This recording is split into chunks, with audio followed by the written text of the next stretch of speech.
En cette rentrée littéraire 2020, un premier roman aux éditions Julliard que l'on doit à Mélisse Adhémar, Béni soit Sixtine. Mélisse Adhémar est originaire du Tarn, elle a suivi des études d'histoire, elle a été professeure de français en Chine, elle est aujourd'hui journaliste indépendante, elle est installée à Toulouse. Bonjour Mélisse Adhémar.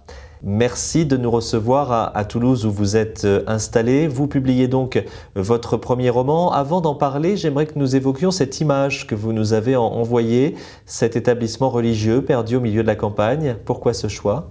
Alors c'est le monastère, c'est l'abbaye Sainte-Scolastique à Dournes dans le Tarn. C'est une abbaye bénédictine en fait où je suis partie en juin, il y a 2 ans pour commencer l'écriture du roman. J'avais envie de m'isoler et également dans ce lieu qui est un lieu merveilleux et magnifique et très très calme et vraiment hors du monde.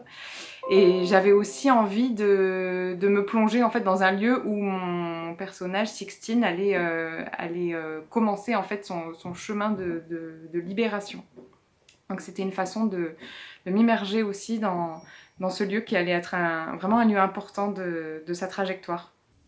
Je me permets de résumer le début de votre roman Mélisse Adhémar.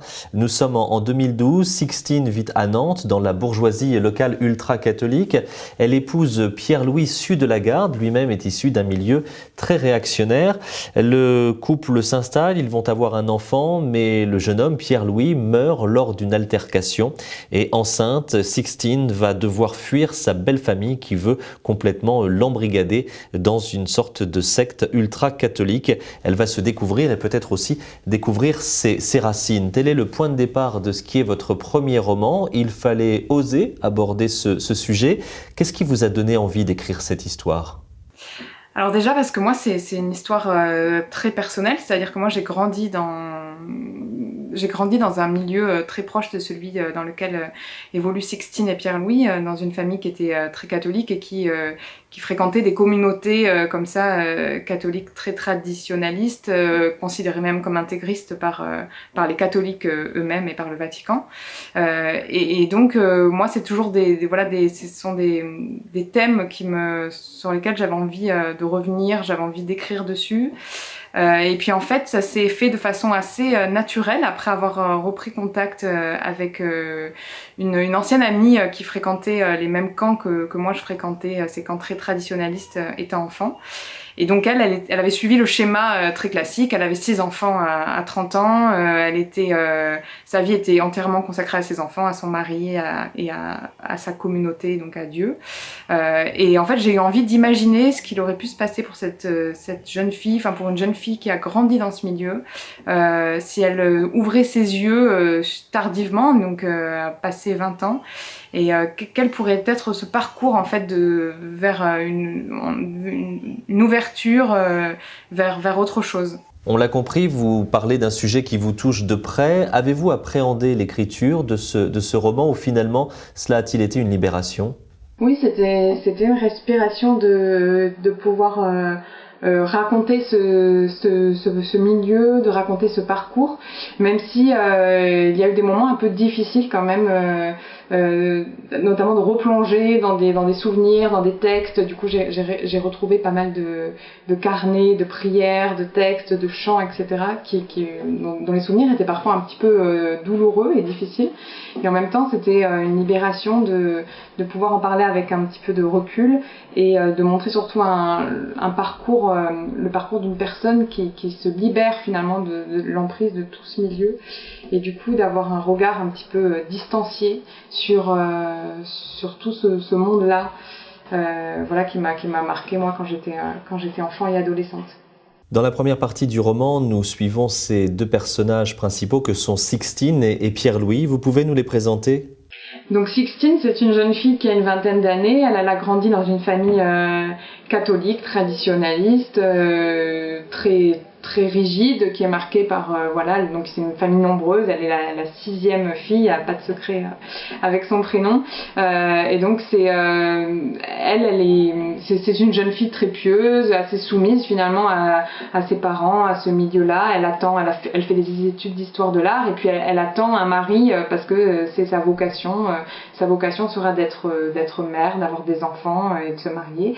Et donc elle rencontre Pierre-Louis, qui lui est un jeune homme qui vient également d'une famille catholique traditionnaliste, qui est même encore plus fermée que celle de Sixtine, puisqu'elle est considérée, elle est liée en fait à un mouvement catholique qui est considéré comme étant intégriste par le Vatican, qui ne reconnaît pas le pape et considère le Concile Vatican II comme étant un drame absolu, et le pape Jean-Paul II comme l'antéchrist. Enfin voilà, c'est vraiment une famille très fermée. Donc Pierre-Louis est royaliste, il est très ancré à droite. Et il mène des actions avec une phalange, une sorte de milice en fait catholique, qui va mener des actions pour défendre des valeurs qui leur tiennent à cœur. Et donc là, ça se passe au moment du vote pour le mariage pour tous. Et donc Pierre-Louis se bat finalement contre ça avec ses armes à lui. Donc il y a des actions coup de poing, des chapelets. Enfin voilà, ce sont des choses qui peuvent paraître assez folles, assez éloignées de notre époque, et pourtant ce sont des milieux qui sont encore très vivants, qui existent et qui mènent véritablement ces actions-là. Quelque part, c'est un roman sur la maternité ou plus largement sur le lien qui unit une mère et sa fille. On évoque le personnage de Sixtine avec son enfant, il y a Muriel, sa propre mère, il y a Madeleine, sa belle-mère. Curieusement, les deux pères, Bruno et Guy, sont relativement absents. Pourquoi les hommes sont-ils si peu présents dans votre histoire à part Pierre-Louis ? Alors ils sont peu présents surtout au début, c'est-à-dire que oui, en effet, le père de Sixtine et son beau-père sont peu présents parce que finalement dans ces grandes familles catholiques, les histoires de famille, les histoires d'enfants, de maternité, toutes ces histoires familiales sont l'affaire des femmes. Les hommes, voilà, ce sont eux qui vont travailler, qui ramènent l'argent. Les femmes souvent restent à la maison, s'occupent des enfants.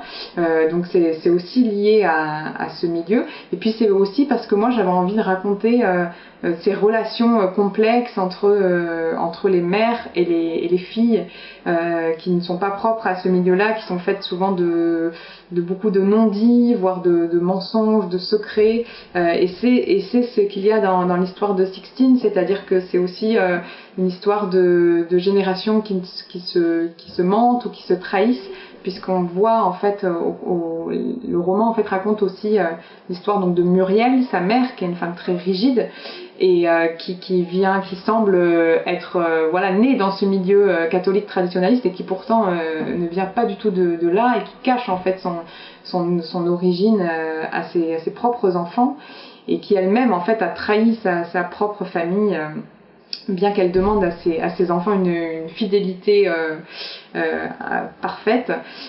Donc voilà, j'avais aussi envie de raconter ces histoires familiales compliquées et voilà, pleines de non-dits. Votre roman peut-il aussi avoir pour but d'aider d'autres Sixtine ? Oui, alors moi ce que j'espère au fond de moi, c'est qu'un jour une fille comme Sixtine pourrait le lire et se dire est-ce que la vie que j'ai choisie avec mes 6 enfants, mon mari, ma cuisine, mon chapelet, mes messes, est-ce que c'est vraiment le choix mon propre choix? J'espère que du moins que certains lecteurs pourront s'interroger sur le fait de faire de véritables choix de vie qui ne correspondent pas seulement à ceux de son milieu ou ceux qu'on nous a imposés ou ceux de nos proches, mais à ses propres choix véritablement. Ce qui est important de souligner, Mélissa Desmarres, c'est que Sixtine cherche à sortir de cet embrigadement religieux. Elle reste néanmoins très accrochée à sa foi, ce qui veut dire que votre roman n'a rien d'anti-religieux. Sixtine ne renie pas sa foi. Oui, c'est vrai que c'est rare finalement les personnes qui ont grandi dans des milieux aussi fermés, qui arrivent à s'en sortir sans sans tout envoyer balader, parce que souvent c'est ce qui se passe, c'est assez logique, c'est-à-dire qu'il y a un trop-plein, et puis ces personnes explosent et s'éloignent de ces milieux qui souvent les rejettent de façon très brutale.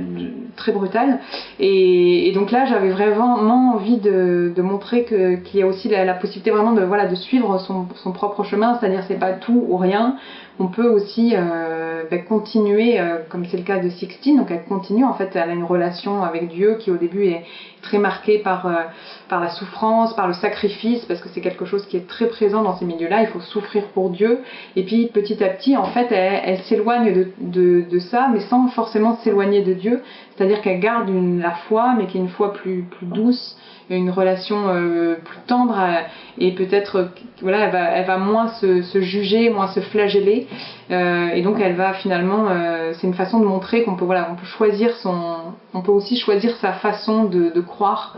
Il n'y a pas un seul cadre, peu importe la religion, qui doit être imposé à ceux qui veulent justement continuer à croire.